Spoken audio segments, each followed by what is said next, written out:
The 2009 Kuwait wedding fire was an arson attack that occurred during a wedding ceremony in Jarrah, Kuwait on August 15, 2009. At least 57 people were killed and about 90 others wounded when the groom's 23-year-old ex-wife, Nazra Yusuf Muhammad Al-Anetsai, to take revenge for her husband's second marriage, poured petrol on a tent where women and children were celebrating and set it on fire.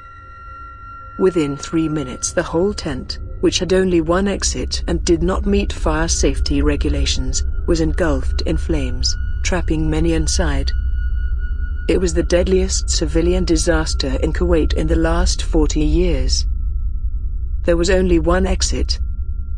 It had been claimed that the temperature inside the tent was above 500 degrees Celsius.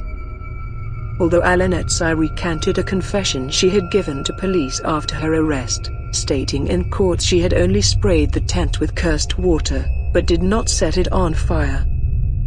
The Kuwait newspaper said the 23-year-old ex-wife of the groom had told police she used petrol to set fire to the packed and highly inflammable wedding tent.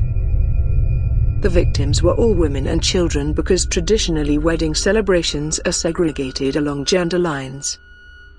The Kuwait Times newspaper reported that the groom's new bride had escaped injury but that her mother and a sister had died.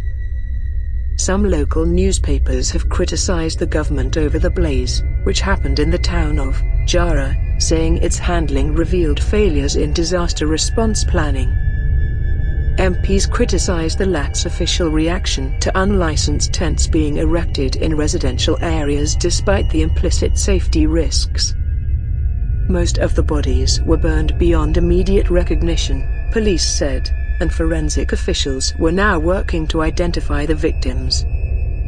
90 guests were injured in the blaze and ensuing stampede, and 5 burns victims are in a critical condition, medical officials say. She was found guilty of premeditated murder and starting a fire with the intent to kill and sentenced to death on March 30, 2010. Some Kuwaitis hoped the ruling would be reduced to a life sentence while others considered the death penalty a fair punishment. On June 12, the Supreme Court upheld the appeals court's decision to execute the woman. The decision marked the first time in Kuwait's history that the highest court upheld a death sentence for a woman.